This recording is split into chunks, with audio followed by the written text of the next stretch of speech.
আমাদের সকলের কিন্তু এই বিষয়টা বিশেষ করে গুরুত্ব দিতে হবে। কারণ একটা দেশকে এগিয়ে নিয়ে যেতে হলে অবশ্যই দেশের শিকড় আমাদের প্রজন্মকে জানতে হবে।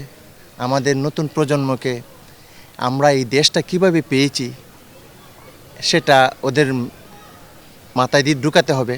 না হলে কিন্তু দেশের প্রতি আমাদের নতুন প্রজন্মের দেশপ্রেম জাগ্রত হবে না। তো আমি প্রতি বছরই কিন্তু আমি এখানে 365 দিনেই থাকি মিরপুর শহীদ বুদ্ধিজীবী কবরস্থানে।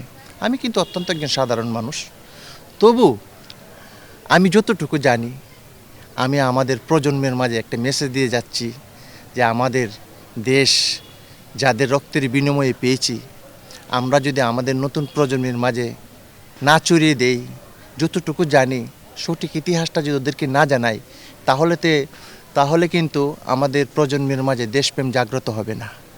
আমাদের নতুন প্রজন্মের মাঝে দেশপ্রেম জাগ্রত করতে হলে অবশ্যই 71-এর মহান মুক্তিযুদ্ধের ইতিহাস, যাদের আত্মত্যাগের বিনিময়ে আমরা এই দেশ পেয়েছি, আমরা যেন আমাদের এই প্রজন্মের মাঝে ছড়িয়ে দিই। আমরা একজন বাংলাদেশের স্বাধীন নাগরিক হিসেবে এবং জাতি হিসেবে আমাদের সকলের কিন্তু দায়িত্ব রয়েছে আমাদের নতুন প্রজন্মের মাঝে মহান মুক্তিযুদ্ধের ইতিহাসটা তুলে ধরার। তো আমরা যেন মুক্তিযুদ্ধের ইতিহাসটা কোনো প্রকারে বিকৃতি না করি। আসলে আমরা যারা দেশটাকে হৃদয় থেকে ভালোবাসি, অন্তর থেকে ভালোবাসি, আমরা যেন সকলেই আমাদের মহান মুক্তিযুদ্ধের বিশেষ অবদান যারা রেখেছেন তাদেরকে যেন আমরা শ্রদ্ধার সাথে স্মরণ করি।